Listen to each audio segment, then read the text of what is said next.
တာမန်မဟုတ်တဲ့နေရာတွေမှာတိဆောက်ထားတဲ့အိမ်များ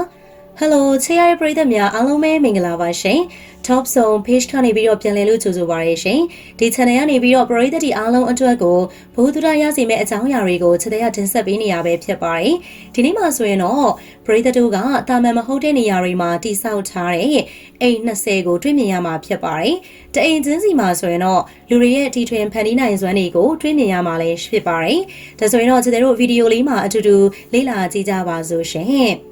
တရုတ်တန်မိုးအိမ်တရုတ်နိုင်ငံမှာတော့ကြီးမားတဲ့အဆောက်အဦတွေကြားထဲမှာအိမ်သေးသေးလေးတည်ရှိတာကိုတန်မိုးအိမ်လို့ခေါ်ကြပါတယ်။သူရဲ့အိမ်ပပတ်လည်မှာလမ်းတွေနဲ့တခြားအဆောက်အဦအကြီးကြီးတွေစောင့်ခဲ့တာတောင်သူကဖယ်ဖို့ညှင်းဆန်ခဲ့ပါတယ်။လူတွေအကုန်လုံးကလည်းပတ်စံယူပြီးတော့ဖယ်ဖို့ပြောကြပေမဲ့သူကတော့ခေါင်းမနေစေဖြစ်တာကြောင့်တန်မိုးအိမ်လို့ခေါ်တွင်ခဲ့ကြတာပဲဖြစ်ပါတယ်။လမ်းကလည်းအဲ့ဒီတလုံးလေးသောအိမ်ကြောင့်ကောက်ကွေ့ပြီးတော့ဖောက်ခဲ့ရတာပဲဖြစ်ပါတယ်။ဂါစကီတိုင်းအိမ်ဂျော်ဂျီယာကအာမိုဒီလို့ခေါ်တဲ့ဒေသမှာပေ130ရှေ့လျားပြီးတော့သေးသွယ်တဲ့ကြောက်တုံးပေါ်မှာအဆောက်အဦတစ်ခုရှိတာက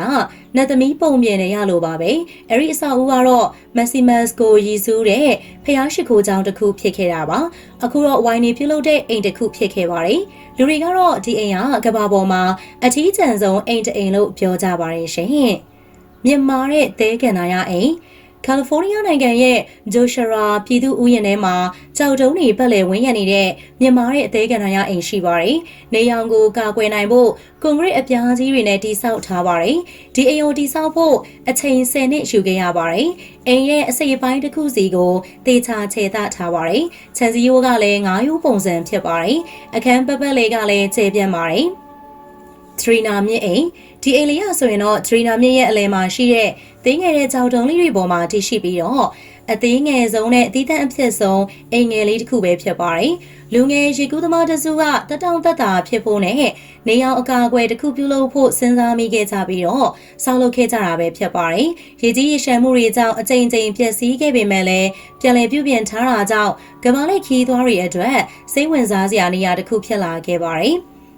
မက်ထရာဖုံးတော်ကြီးကျောင်းများဒီစာအုပ်တွေကတော့ကျောင်းဆောင်ထိပ်မှာရှိပါတယ်။သူတို့ကလေးထဲမှာလွင်မျောနေတဲ့ရဲတိုက်တွေလိုပါပဲ။တိတ်ဆိတ်တဲ့နေရာလေးပဲဖြစ်ပါတယ်။ဒီဖုံးကြီးကျောင်းကိုတော့ဖုံးတော်ကြီးတွေစောက်ခဲ့ကြတာဖြစ်ပါတယ်။အေးချမ်းမှုကိုရှာဖွေဖို့နဲ့ဖျားသခင်နဲ့နှီးစပ်ဖို့အတွက်ပဲဖြစ်ပါတယ်။မီးတောင်အိမ်ဒီအိမ်ကတော့ကယ်လီဖိုးနီးယားရဲ့တောင်ဘက်ကနာရတွေ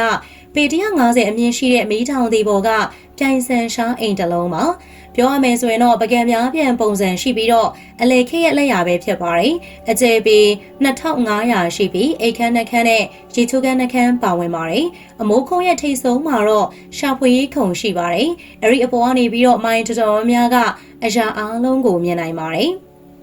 ်ရှန်ရှီကတွဲလဲခုန်နေတဲ့ဖျားเจ้าများလွန်ခဲ့တဲ့နှစ်ပေါင်း1500လောက်ကတည်ဆောက်ခဲ့တာဖြစ်ပါတယ်။ဒီဖျားเจ้าတွေကတောင်ရဲ့ကျန်းတန်းတဲ့မျက်နှာပြင်တွေမှာတွဲလဲခုန်နေပါတယ်။သစ်သားတွေနဲ့ဆောက်လုပ်ထားပြီးတော့ကြောက်တုံးတွေကြားထဲမှာတည်သက်စွာတည်ဆောက်ထားတာကြောင့်လေထဲမှာပြန့်နေသလိုပါပဲ။ဖျားเจ้าတစ်ခုနဲ့တစ်ခုကိုကျင်းမြောင်းနဲ့ရှောင်းလန်းလေးတွေနဲ့ဆက်သွယ်ထားပါတယ်။အလွိုင်းအေကျွန်းအိမ်ဟိုးရှိတုန်းကမြောက်အတ္တလန်တိတ်ဒေသရဲ့ကျယ်ပြန့်တဲ့ရေပြင်မှာအယ်လီအောလို့ခေါ်တဲ့ထူးခြားတဲ့ကျွန်းလေးရှိပါတယ်။အဲ့ဒီကျွန်းပေါ်မှာတော့အိမ်သေးသေးလေးတစ်လုံးရှိပါတယ်။အဲ့ဒီအိမ်လေးကတော့တိတ်ဆိတ်ပြီးတော့ဧည့်သည်အနေနဲ့ကတော့ငှက်တွေသာရှိပါတယ်။လွန်ခဲ့တဲ့နှစ်300လောက်ကတော့မိသားစု9စုနေထိုင်ခဲ့ပေမဲ့လည်းအခုအချိန်မှာတော့နေထိုင်သူမရှိဘဲအိမ်လေးသာလင်ကျွန်းပေါ်မှာကျန်ရှိနေတာဖြစ်ပါတယ်။ဟာဝိုင်ယီမီတောင်အိမ်ဟာဝိုင်ယီရဲ့ခြေပြင်းတဲ့ပင်လယ်ပြာရဲ့ကျွန်းတွေပေါ်မှာရှိတဲ့တခြားအိမ်တွေနဲ့မတူပဲမီးတောင်ရဲ့အစွန်းနားမှာတမူထူးခြားတဲ့မီးတောင်အိမ်ရှိပါတယ်။ဒီမီးတောင်အိမ်ကတော့အရင်စွန်းတဲ့စိတ်ကနေဖြစ်တည်လာတ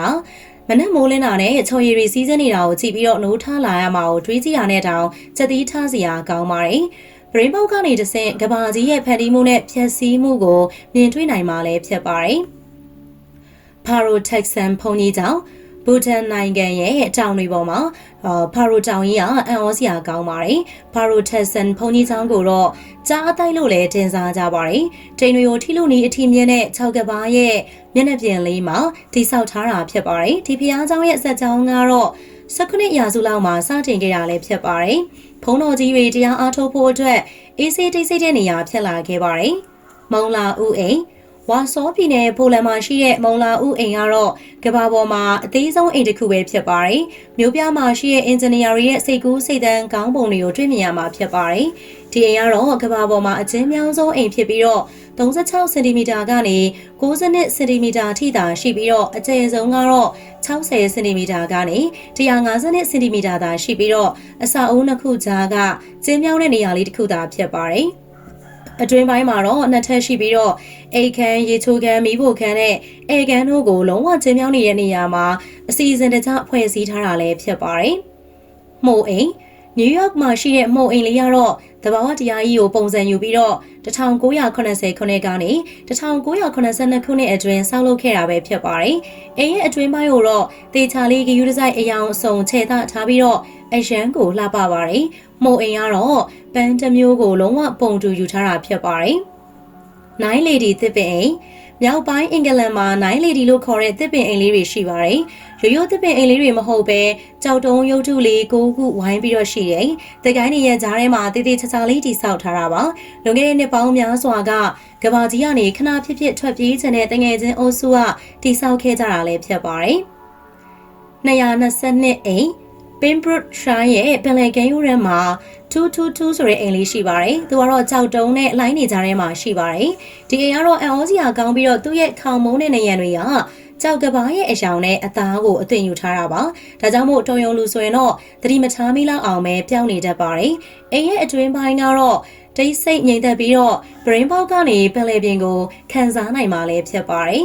။အခန်းတစ်ခန်းနဲ့လုံလောက်တဲ့ဇွန်အိမ်နယူးယောက်မှာရှိတဲ့ဒီအိမ်လေးကတော့ကျေပြင်းတဲ့ရေပြင်အလဲကပြောရမယ်ဆိုရင်ကျွန်းသွသေးလေးပေါ်မှာတည်ရှိတာဒီကျွန်းသွသေးလေးပေါ်မှာတော့အိမ်လေးတစ်လုံးနဲ့သစ်ပင်လေးနှစ်ပင်သာရှိပါတယ်သူမှာတော့နောက်ဖေးပန်းချန်နေရလေးတောင်မရှိလောက်အောင်မြက်ကပတ်ပတ်လဲစီးစင်းနေပါတယ်သူ့ရဲ့ဇက်ကြောင်းလေးကတော့ကဘာကြီးကနေလွတ်မြောက်ခြင်းနဲ့မိသားစုတစုကစတင်ခဲ့တာလို့လည်းသိရပါတယ်ဗီဒီယိုလေးကိုအဆုံးထိလိုက်ပါပြီးတော့ကြည့်ရှုပေးတဲ့အတွက် top ဆုံးပရိသတ်တယောက်ချင်းစီတိုင်းကိုအထူးပဲကျေးဇူးတင်ရှိပါတယ်။နောက်နေ့ရက်တင်ဆက်မှုတွေမှာလည်းခြေသေးတို့ပြန်လည်ပြီးတော့ဆုံတွေ့ကြပါစို့ရှင်။